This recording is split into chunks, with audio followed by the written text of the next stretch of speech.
the primary level to the higher level, whether it's general English or whether it's academic English, we all need to brush up.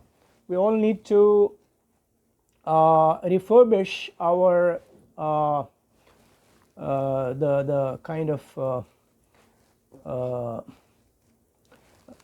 tasks that we come up with. And if you want our task to stand out among others, we need to be like an owl with a discernible pair of eyes, and that can see far and deeper, and like even at night it can brighten up. So when it comes to revision, revision literally means to see again. So revision comes after you have come up with something. Without having to come up with something, you have nothing to revise.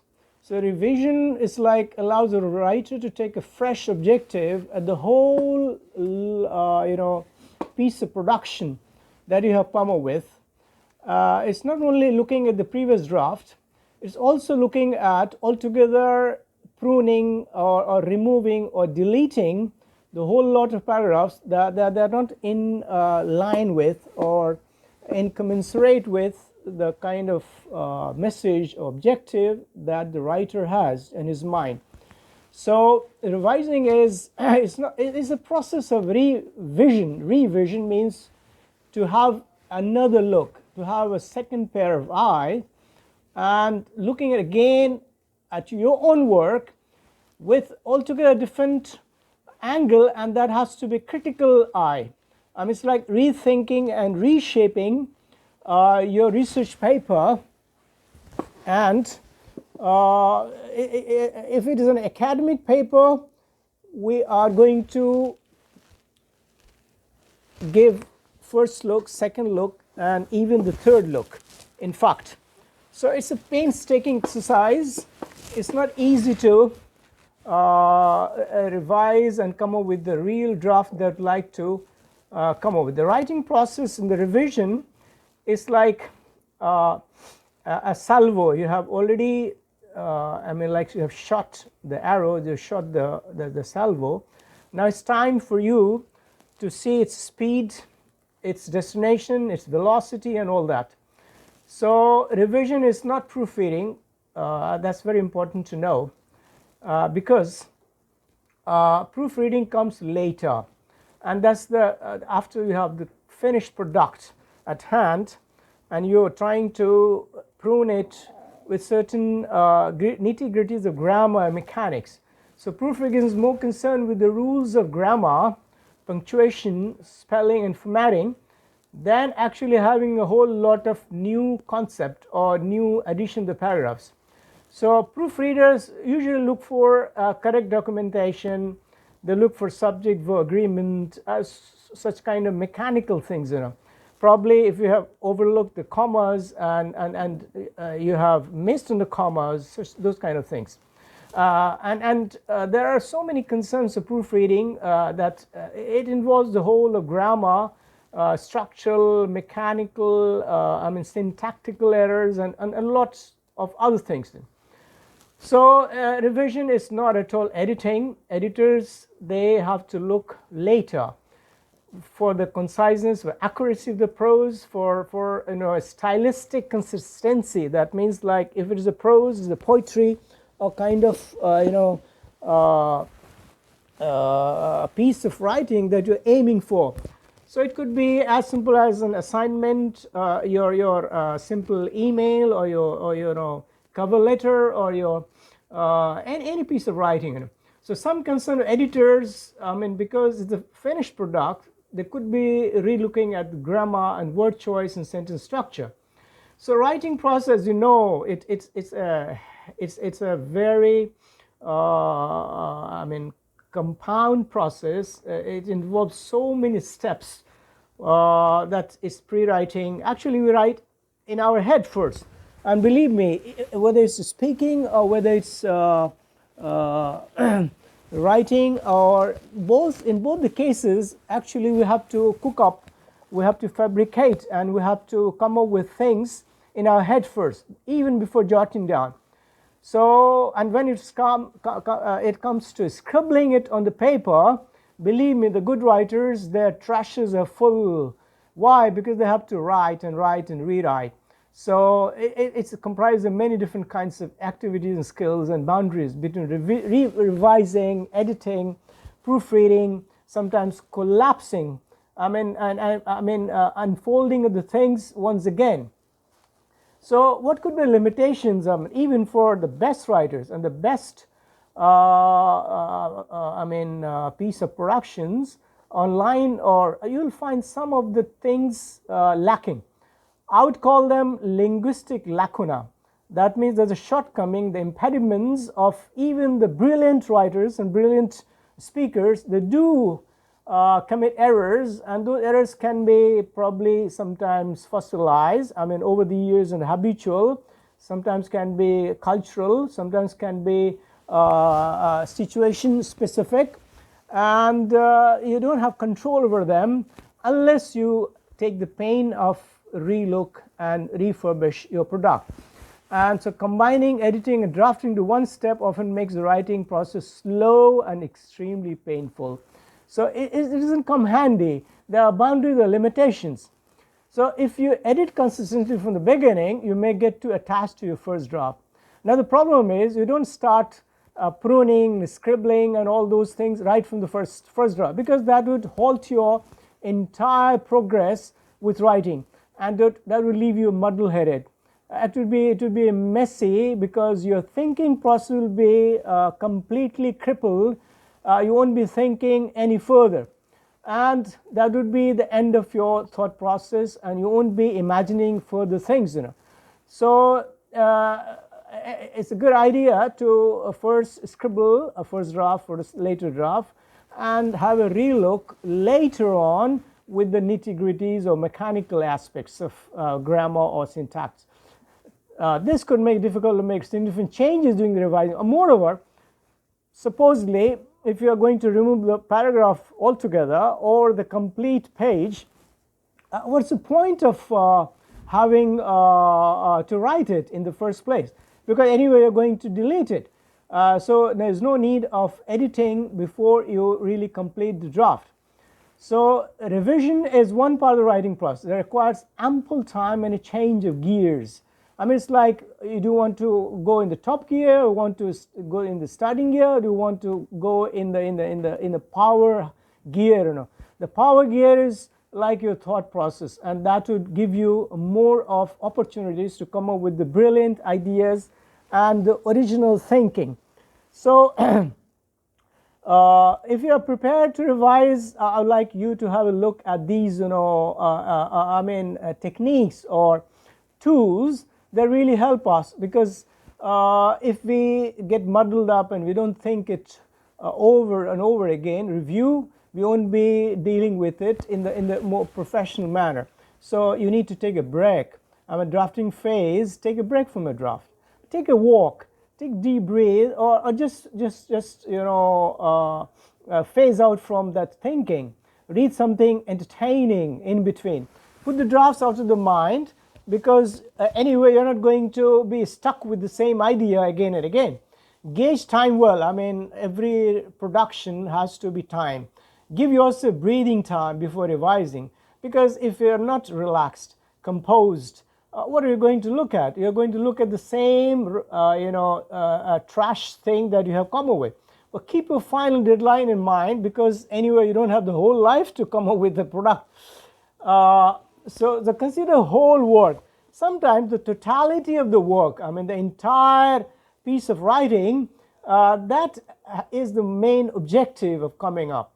So it's not just about a paragraph, or the sequencing, the stages, and there's a beginning. Definitely there's a beginning.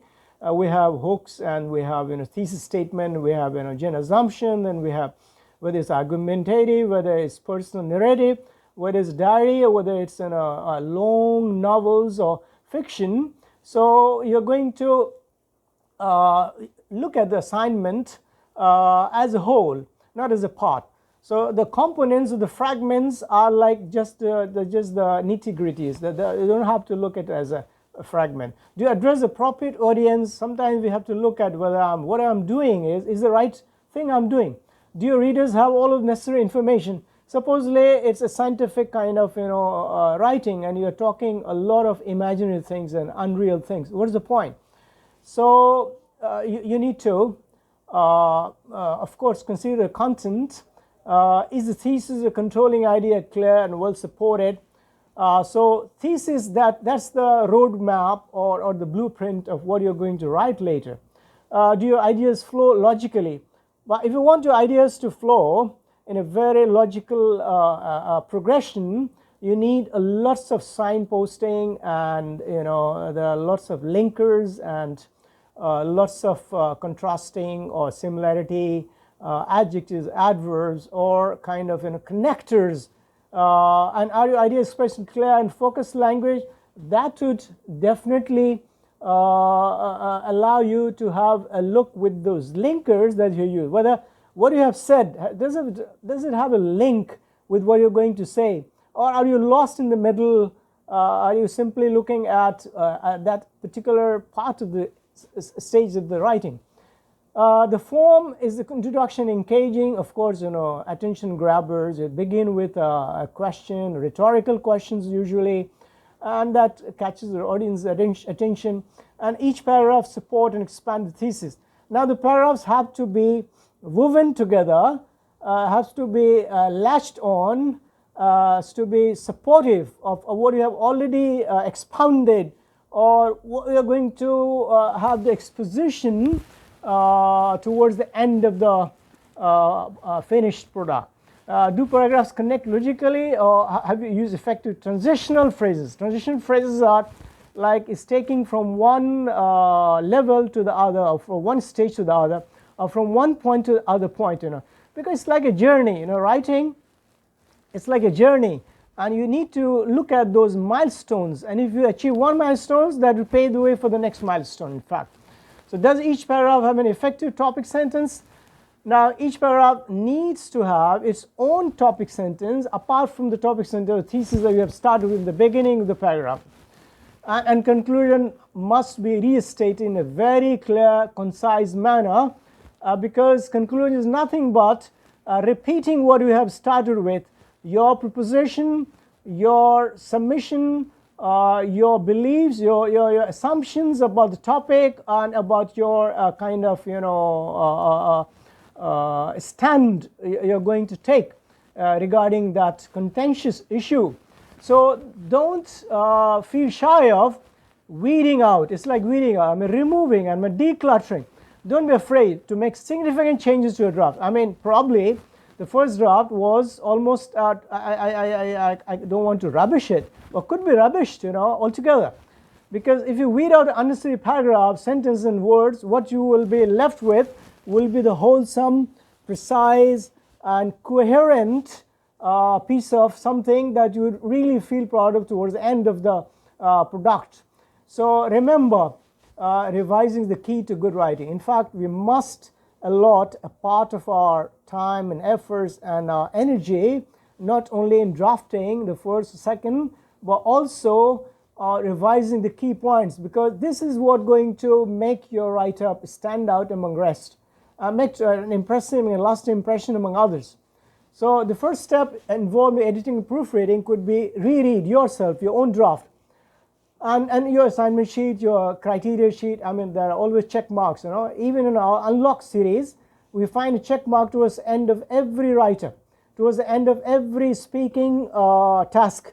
I would like you to revisit your Unlock series, and you'll find the check box altogether. Why are those check boxes reminded in every unit we have them? Because it's like a gentle reminder. It's like a slap on your face if you haven't really checked what could have gone wrong and what you could have done, overlooked at it and overlooked. I don't say that it's deliberate and intentional.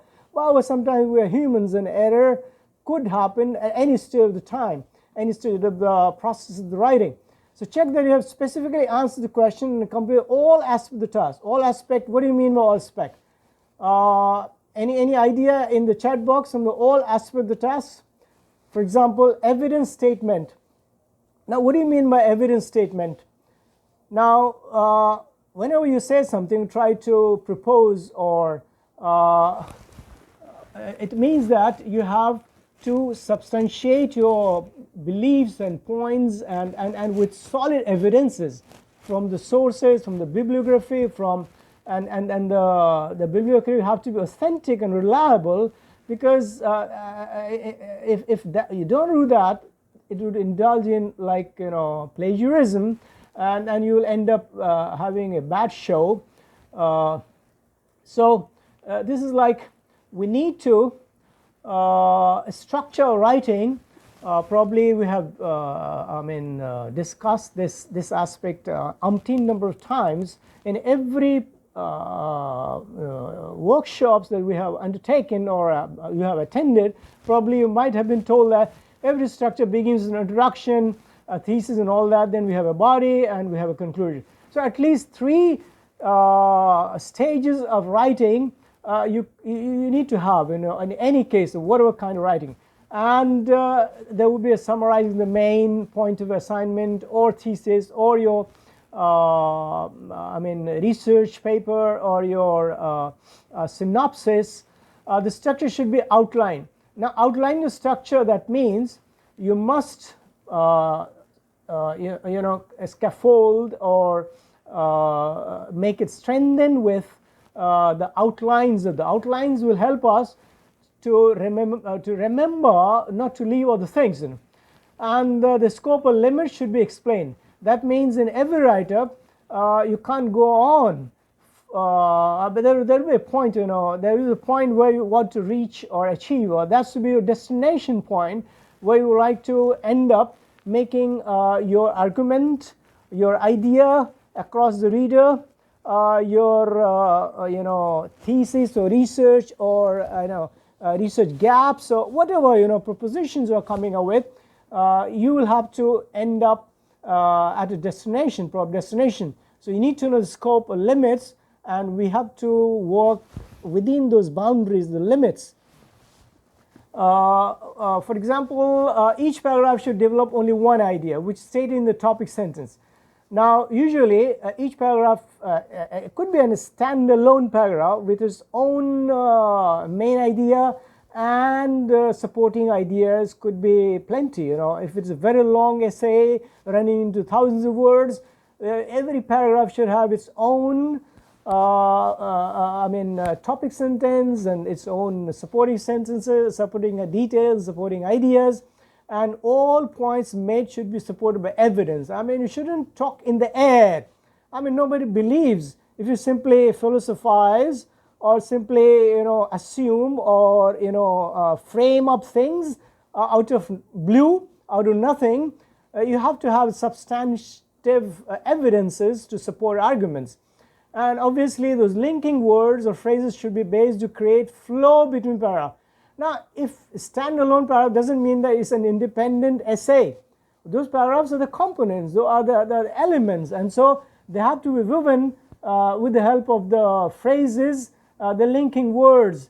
And you guys are familiar with those linking words, like contrasting whereas, or but, or in opposition to, or in contrast with, or contrary to, or, and there are some similarities. Similarly, in similar ways, to tell you the fact, and in other words, and we can also even paraphrase things. So proofreading, usually when you have come up with the whole lot of your, that comes the end product of finishing it, you are going to look at word choice. That's a brilliant aspect to look at, because your write-up, if you come up with the brilliant adjective, descriptive words, adverbs, imagery, metaphors, personifications, and brilliant comparatives, and narrative words, or active words, not passive verbs. Active verbs like, I feel like, or exhilarated, excited, amused, bemused. That's kind of active verbs. Spelling, yeah, you could be a brilliant writer, but you won't be pardoned, or you don't have any apology to seek for creating spelling mistakes. believe me, I do come across spelling errors even with the best kind of write-ups online, and believe me, even in Unlock, I have come across spelling errors. Just think of the kind of situation that hundreds of eyes have scanned those texts. Is still the possibility of having spelling error couldn't be ruled out from Cambridge UP. I mean, so it's possible. The spelling errors, and then of course grammar is the whole genre of things to look at. When it comes to grammar, I'm not going to teach you now the whole lot of grammatical items that you have to look at. But if you essentially, if you don't look at the subject of agreement, the singular plural, and the kind of tense structures, and that'd be tragic, in fact. And punctuation errors also really inhibit, and that's a stumbling block to the flow, to the expressions of the kind of message you get across. And even a simple comma can make or mar. Mar means to spoil, it can make or mar, spoil the whole lot of expressions that you're aiming for. So word choice, you have to be concise, use specialized language where appropriate. I mean, if you're doing scientific research and scientific, obviously you have to have science specific or exclusive terminologies, all from Greek and Latin, and all those nomenclatures and paraphernalias that you have to use it. Avoid words you don't know. I mean, probably sometimes you endanger yourself into the zone of where it's hazardous to misadventure. I mean, it will misadventure. You're not sure of the word you're using, and you are repeatedly using or trying to use it. It's better not to. So it's safer to go for familiar words than going for familiar, unnatural, or alien words for you. So remove slangs. Obviously, in standardized academic English, there's no place, there's no room for slangs, because they are culture specific, and some of them are really abusive, and they come in the category of profanity. So we must avoid in any academic field or area removing those slangs. And discriminatory languages are like referring to gender specific, so it's better to use instead of using the pronouns he or she, or it's better to use we, as if it's referring to a whole lot of both of the genders. I mean, it should be gender specific. And in fact, there is a trend now in the world that we are not referring to any of the genders in specific. Now the word is modality. Now modality refers to the way we go about it. Like if you go for low modality statements or conclusions, I mean, you don't have to be really so demanding and overgeneralize that what you are asserting is the only right way of saying it or doing it. In fact, it saves you from getting disapproved and getting looked down upon in the academic arena. So low modality statements tend to use words like it may be. Don't say it must, it has to be, they have to. I mean, it's kind of strong modal verbs which has necessities, unless they're called for. In case that it's safer to use some sort of moderation in the choice of our words. It could be concluded that. So today, everyone uses their credit card for all their shopping. There could be people, they're still not using any credit cards, including myself. I don't use credit card at all. So you can say safely that many people in society use credit cards for much of the shopping. So much is okay. Don't say all of the shopping or many of the shoppings. So when it comes to grammar, the basics cannot be compromised in any case. Like subject, verb, agreement, verb doing, the objects, the prepositions. You're not expected to do such errors regarding the grammar. Most importantly, don't be afraid to read your assignment out loud. Now this gives you a feel of what you have written. This also gives you a kind of smoothness, the flow, the kind of impact that you are going to have on the readers, the intended readers, the target groups that you're aiming to achieve, aiming to impress. If it doesn't sound right, when you feel that it's not right, it's not going to be right for others, So then, even in exam condition, you should read your essay to yourself. I mean, head. You don't have to do it out loud, but you can do it in your head. Really, I'm in the habit of doing it most of the time, even today. I prefer reading out loud in my mind because that makes me sure the things. You don't need to read it aloud. You should actually mouth each word. Mouthing each word will help you not only to look at the kind of syllables, the kind of forms of the subject, like is it a noun, is it an adjective, is it an adverb, am I using a wrong form of the word? So in grammar we have, like singular, plural, obviously, and we have to go for pronouns. I've already told you about mechanics of the grammar. Punctuation error is very important, If just a small comma might lead you into a world of trouble, Like for the small, tense and quivering mouse looked at me. Now the small, tense, if you don't put a comma here, it's not going to make any sense, in fact. And an extra phrase into sentence. Obviously, if you're describing things, you must describe in an extra phrase. Descriptive adjectives means like a brilliant, vivid adjectives, imaginative adjectives, like tall, towering, dashing, Herculean or gigantic person, who wore a red tie, looked over his shoulder. Apostrophes, and then they tell us about the possessives. So it could be either letter of the word have been left out. Is there a contraction? Also, we use apostrophe like you are. It's to make it precise and contacted. Who will? The ownership of something possessive. So Lena's wallet. It's the wallet of Lena.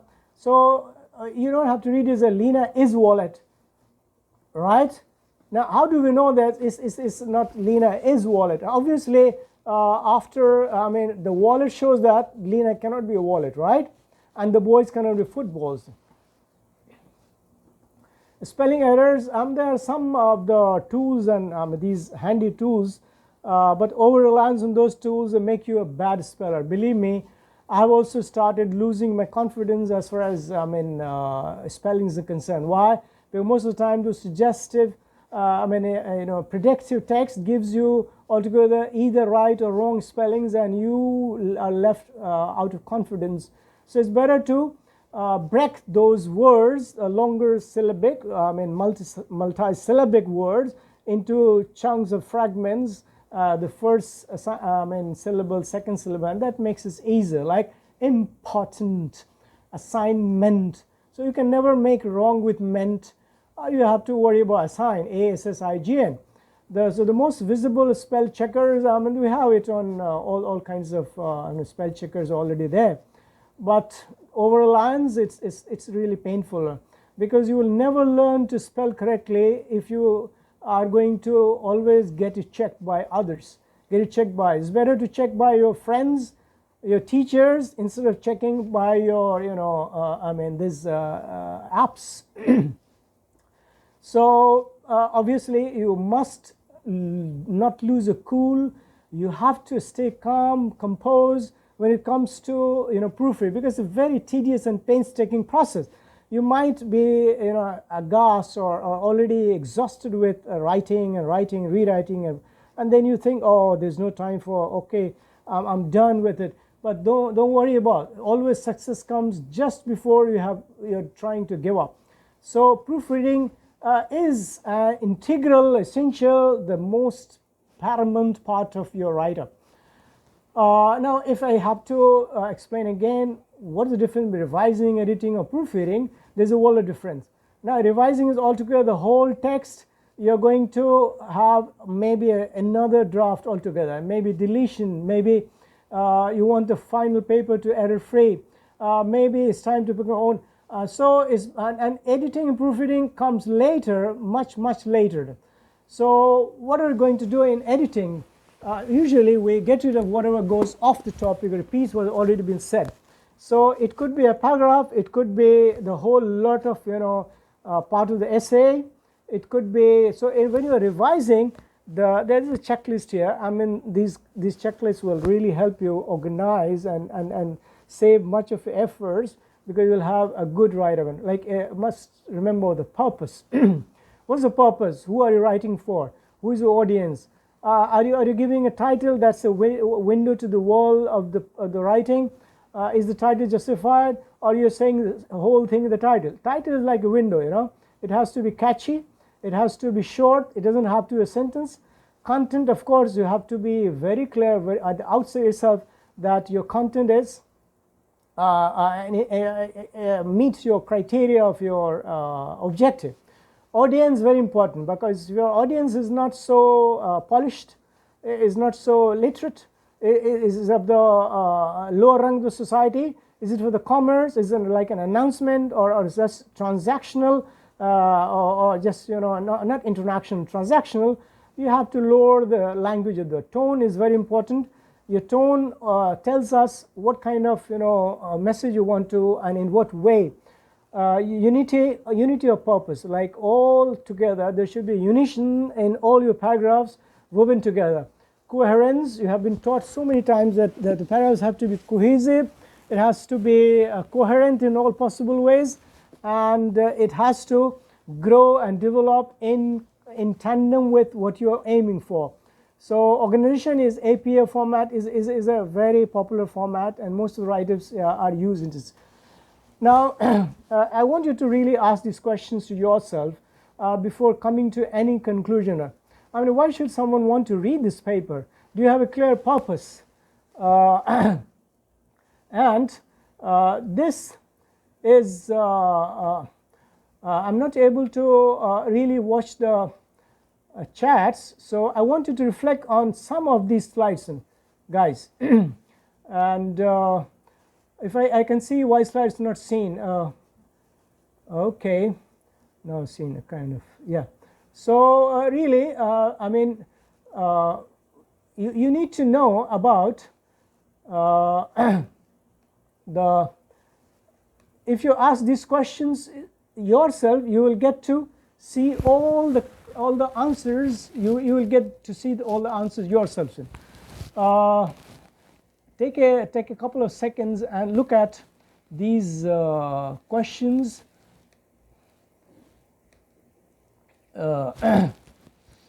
Why should someone want to read this paper? Do you have a clear purpose? Does the purpose match the assignment? And what are the 4 basic steps that will occur during the revisions? Now, if you are aiming for revising your text, what are the 4 basic steps? I mean, why should someone want to read? Why? I mean, does the title give readers a good idea what's to come? Have you ever come up with one yet? I mean, title has to be precise, has to be like your name. Your name cannot be a sentence, right? It cannot be something really common. It has to be uncommon. Your thesis shouldn't be like ordinary supporting details like facts and figures and fictions, and no. This statement is like a blueprint, as I told you before. It's like it gives you the roadmap of what you're going to say in the following paragraphs. And the lead-in is like you have already lost the battle. If your lead-in is not good, really, nobody's going to pay attention to, because people don't have time to look into your supporting details and other details. I mean, if you begin with in a haphazard and messed up manner, the reader will lose their interest to begin with at the very outset. So lead-in is establishing importance in the context of the statement. That's really important. By the end of the instruction, is it clear to the audience of what kind of material will follow? Like even at the outset, you might take your audience in confidence that it's going to be fruitful, and there will be takeaways by the audience. It's not going to be a waste of time reading your text. And are the expectations going to be fulfilled, or they will be fooled or taken for a ride just by some kind of flowery language? Or I mean, you have to have a good introduction, and paragraphs cannot be, can be too short. It shouldn't be too short, in fact, because in each paragraph it has the main idea, the supporting details. You have to combine the separating the issues that needs to take place. You also simply need to generate more content or delete irrelevant material. Now, writing a longer piece of essay, we really need to think about content, because there are lots of facts that need to be included. So continue asking yourself these questions, because these questions are like jolts. They will shake you from your beliefs, of your confirmation. Has anything that goes off topic or is not essential, given your word limit, been cut? I mean, every time you have to go by the word limit, any kind of write-up. Do the transitions between all sections in paragraph create flow and unity? Does the order of paragraphs make sense?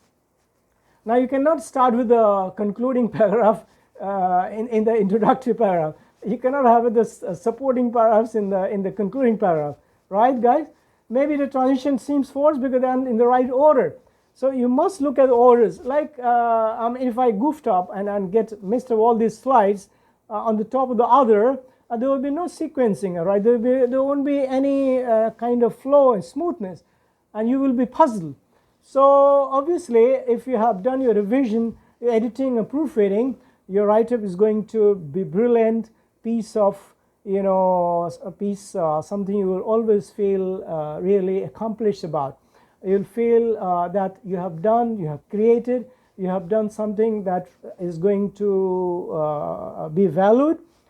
Even the later time, in the later years, maybe your own friends, your own colleagues, they will cherish your writings, and even if you have a look later in the stage of life, you really feel proud, and you feel from within a kind of accomplishment that you had done over the time. So proofreading tips, if I have to revisit these things, I want you to recap these things, and I want you to have a look again upon like page numbers, margin. Now, page numbers are important, because if you write or run into so many pages and you don't number them, obviously the writer will be lost. Margin, that's not a big issue anymore because of the digital era. We don't have to keep the margin. Gone are the days when you used to have letters, and we used to have paragraph writings an inch, an indentation with an indentation an inch away from the margin. Indented paragraph. Now, indentation is not a very big issue anymore.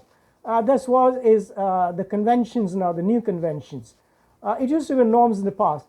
Title page obviously has to be bold, and it has to be heavy. It has to go in between with the margin, with indentation right in the top. The abstract has to be within the time limit. Within the space limit, within the word limit, and time limit. Your boss, the one who is training you, that he will give you the time limit for that. So heading and work citement is very important, because any amount of your hard work will not pay you off unless you have substantiated your work with citations and bibliographical references. So there has to be references to go with your scientific academic writing, and you have already been trained in most of our presentations about how to write thesis, how to write a gap, how to find a gap, how to write in a CV letters and covering letters and all those kind of things. Now, I wanted to revisit some of the very petty things. They may appear to be petty, but you don't have to belittle its importance. Like capitalization. Just think of how many of us that we really bother about when we begin a sentence with capital. Even the level 4 students at ELI, I'm really stunned, or maybe not unpleasantly surprised to find they begin their sentence with a small letter. Even they write sometimes their names in small letter. That's absolutely ridiculous. If we can't take care of such things.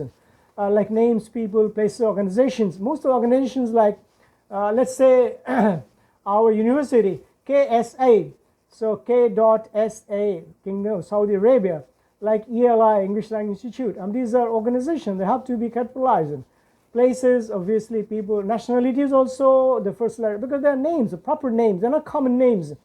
Even the common names, if they're unique, and they have attained the name over the years, they have to be capitalized. It's like mobile phone is okay, but when you say Samsung and Nokia and iPhone and Mac, obviously you're going to capitalize all of them.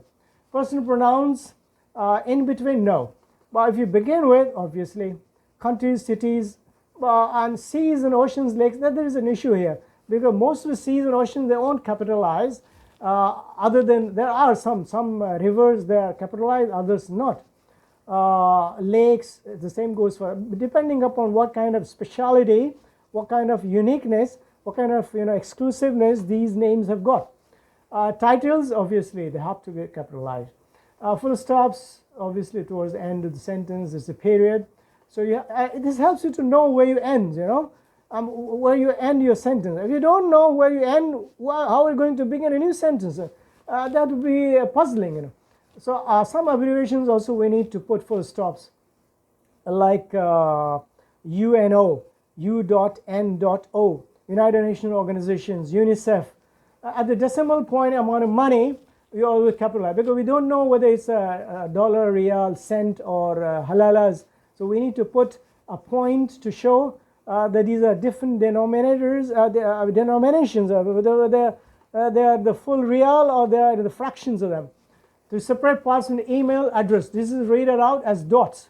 Why do we read it out as dots? Because there's a format for email. I mean, you have the address C, you have the salutation, we have the punctuations of, we have the ending and closing and all those kinds of things. Now, if you want to know about some of these tools, online tools, software, they really help us to make our task a bit easier. But I would caution you against relying heavily on them because that would make you a slave of these tools. It's like bubble.r, Scrivener is a good online tool for checking.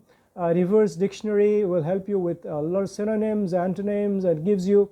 The good thing about checking the dictionary is that once you check one word you're not sure of, you're going to get across plenty, at least 2 to 3.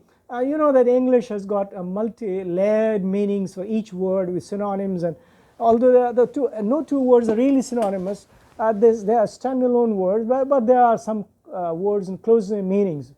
Grammarly, it's a fantastic, brilliant tool. It's paid. That's the problem. But if you are paying for it, I will tell you that for the beginner writer, it's really helpful. It's a blessing in disguise.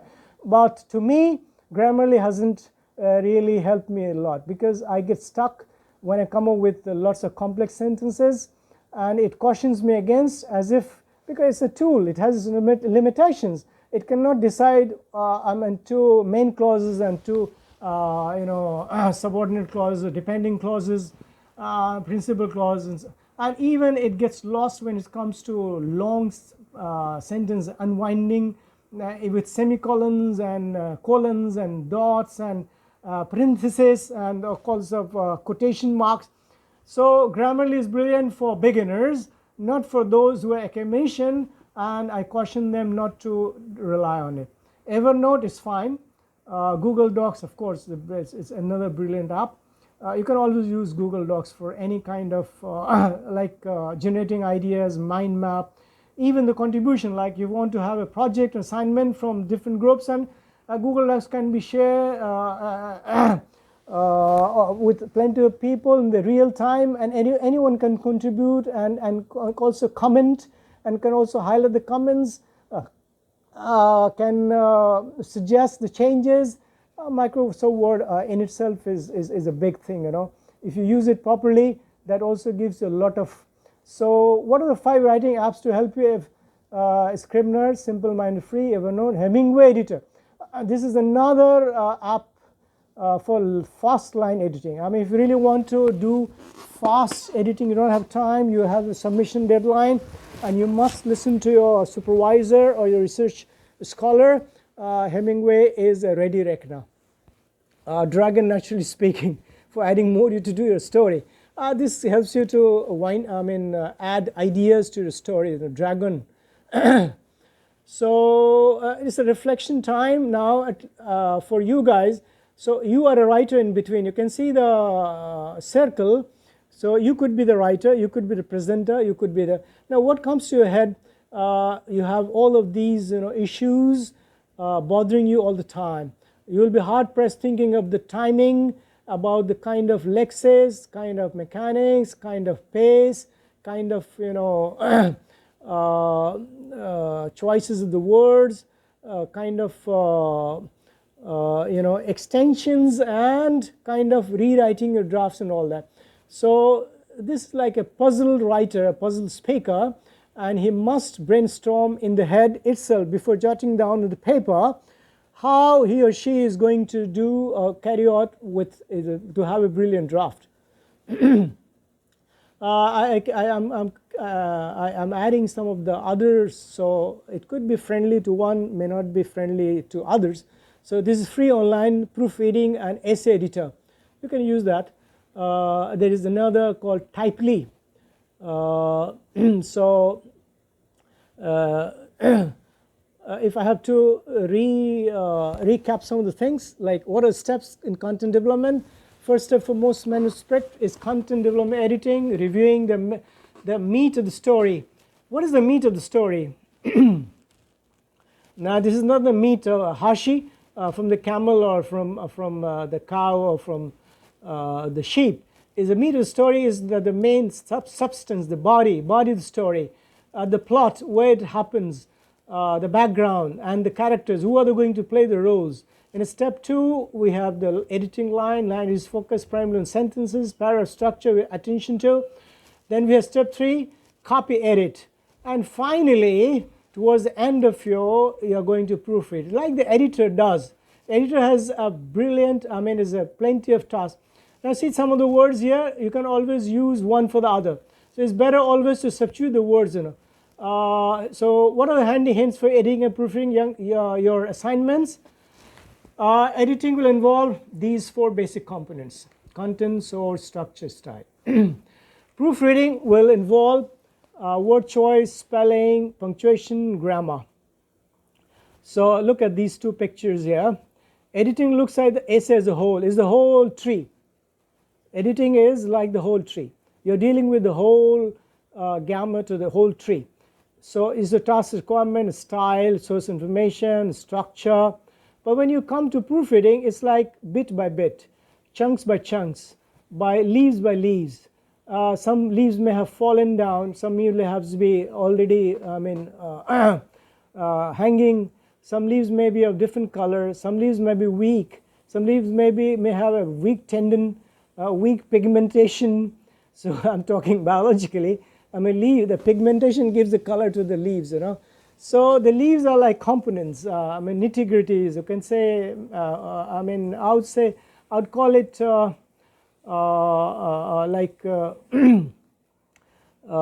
paraphernalia. I would call them, can be tools, can be, for example, the system. If you look at editing, is a whole system. If you look at proofreading, the components of the systems. These are other tools. Thank you so much. Being patient listener, I have plenty of things to convey. I tried hurriedly to cover up most of the things because editing and a revision thing that involve all stages, all kinds of write-ups, right from the general writing to all kinds of genres of writing, if you like to say genres. So it's not about so we need to write precisely, we need to write scientifically, professionally, and we need to have a look. So I've got some of the slides to discuss again with you guys, because I couldn't keep an eye on the chat box because I was focusing on my slides, and this is like recapitulation time, and I would love to revisit all the slides. If you'd like me to go back and do pose questions from and a volley of questions you'd like to, I'm here to, I'll try my best to dispel your doubts, dislodge your beliefs if there are any about editing and revision, revision or proofreading things, and the floor is yours for throwing the questions, the volley of questions that they'd like to get back to me. Thank you, guys. You have a brilliant audience. Actually, I haven't been keeping an eye on the people, the reactions, and the comments in the chat boxes. Now I'd like to get back to